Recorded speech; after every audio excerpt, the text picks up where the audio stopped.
Hi everyone. I've just had to redo this intro because I originally wanted to talk about the Warhammer Age of Sigmar stuff in regards to the removal of units and putting units into Legends. I've done that sort of, but I've also spoke about the simplified, not simple issue that's prevalent in all of Warhammer right now. So that's what this video is going to be about. I've just had to redo the intro because the original intro was about something else. So I hope you guys enjoy. Thank you very much and have a nice day. Now, I want to say, first of all, I am a Warhammer 40k and Horus Heresy player. Those are my games. I'm not that interested in Age of Sigmar, but I think it's very important to look at Age of Sigmar as a system, especially 4.0 as a release, to understand what may be coming for future releases like 40k, Horus Heresy, and all of the other game systems that GW have. Now, the idea of Legends is basically GW is going to retire a kit, but you will still have the rules to use it in non-competitive or match play games, which on the basis is a decent idea, but it fails when you look at it more critically.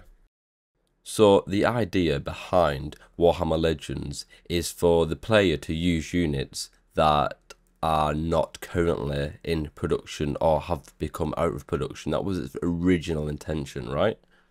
But as stated in the recent Warhammer community article with the Age of Sigmar stuff that's going on, Beastmen are being added to sort of Warhammer Legends on the Age of Sigmar side, which is extremely crazy because their models are still being produced just for another system, right? Warhammer Old World, if I'm correct.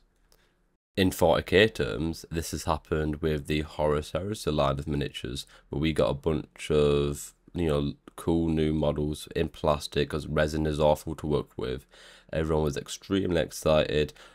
8 months later, roughly, it gets put into Legends, even though these are still produced and supported models. And what's annoying about the Horus Heresy stuff is that when we got the Legends stuff, not all of the options that were in the kit was available on the data sheet. We had a lot of accessories, a lot of options taken out for no apparent reason, and it's even frustrated because Warhammer Legends isn't supported. As in, no one in GW is going to look back at it and be like, okay, this Kratos tank is missing this, this, and this. Let's add that back. They're not going to do that. Simply not going to do that. So, it's just the lack of support and annoying game system changes that GW, or not GW, but the rules writers have implemented. Now, personally, I think they've done this to separate game systems because they don't want you a sense of dipping your toe in both. They want you all in one in a way. So you'll buy an army for Sigmar, you'll buy an army for Old World, you'll buy an army for 40k, you'll buy an army for Heresy. Where, I would have just bought of an army that I could use for 40k and Heresy because cost of living crisis, right? We've got to think about these real world situations when we're speaking about this kind of stuff, because not everybody has the expendable income to put multiple grands down on multiple armies for multiple game systems, right? It's just not feasible, especially with the prices right now of everything. And I'm not on about GW products, I'm on about your day-to-day bills and your shopping and all that kind of jargon. I think this is a symptom of the competitiveness of Warhammer, Sigmar and 40k alike. I think these systems have been reduced to be similar to how esports work in video games. I think they have been simplified down to a point. It's basically a numbers game with no thematic elements, and it's just tiring.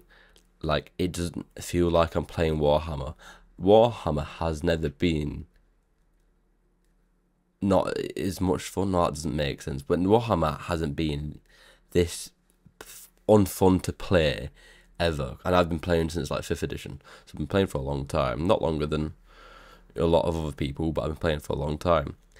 But it's just lost its character, you know, and that's another part of this. And I do blame that on the simplified, not simple. I think reality it's none of them. I think it's extremely simple. You know, what we got from 9th to 10th was just abhorrent, really. I love the datasheets layout, but all of the other index releases and codex releases, like the core rules of 10th are fucking amazing, right? But other than that, like the individual armies, the character Warhammer has or had in prior editions is simply not in this edition. And I know this is another argument that could be made in another video, but that's why I add it in here, because I feel like this is all part of one game design philosophy, which is simplified, not simple, and why that is becoming a problem. And I think the Warhammer Legends issue is a massive part of the simplified, not simple game design approach from GW, and that needs to be stopped. What do I want from this, right? Let's finish it off. What do I want from this? I want GW to support the models that are currently in production. I want them models to have units, datasheets, rules, etc., all that kind of stuff in match play for all systems, for all games. You know, Beastmen should be in Age of Sigmar, as some Horus Heresy units should be in 40k. It's fully supported. If you're not going to do that, then at least create datasheets for the Legends units and include all of the weapon options or all of the equipment options. I think the simplified, not simple needs to be removed. I think the simplified, not simple has made Warhammer lose its character massively. You know, army creation is just so dumbed down, and it just feels like I'm playing a copy-paste Ultramarine. It doesn't feel fun. So I think GW need to chill out with the competitiveness of 40k too. It feels like GW have pandered to that crowd for far too long enough, and they've forgot Warhammer is a game about having fun, and they've just essentially stripped all that, stripped the fun, stripped the narrative part of Warhammer on the tabletop, and pandered it towards this sort of hyper competitive crowd, and it's just not fun. Like, you know, there are crusades where you can do your own sort of narrative spin on things, but it's not supported, and all that type of stuff was in the prior edition, 9th and 8th, but we also still have the thematic elements in the codex. It's like now the thematic element is separate from the competitive play, which is annoying. It should be both. It should be equally competitive and thematic, and like I said, that's not the case right now. It's a sad sight to see, because I think this is the best edition in terms of the core rules, but it's the worst edition in terms of gameplay. And I'm on about the individual codexes and how bad they are, how many units have been taken out of them, how many units have been put into the Legends, you know, and how restrictive these codexes are. And I'm just going to talk about personal gripe of mine, the leader rule. I fucking hate that rule, you know, because I'm a very narrative player, and I do want my commander with a bunch of Terminator on a guard. You know, it's just, I can't play the way I want to play, because 10th edition is simplified, not simple. No, it's not. It's really, really simple, and it's extremely, how would you say it, anti-narrative, anti-player choice, anti-player agency, you know, all these things.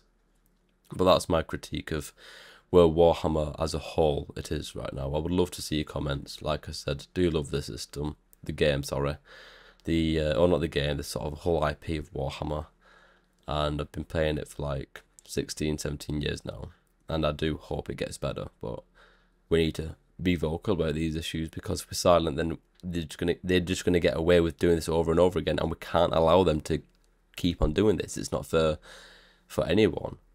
But I hope everyone has a nice day, and thank you for watching. Cheers.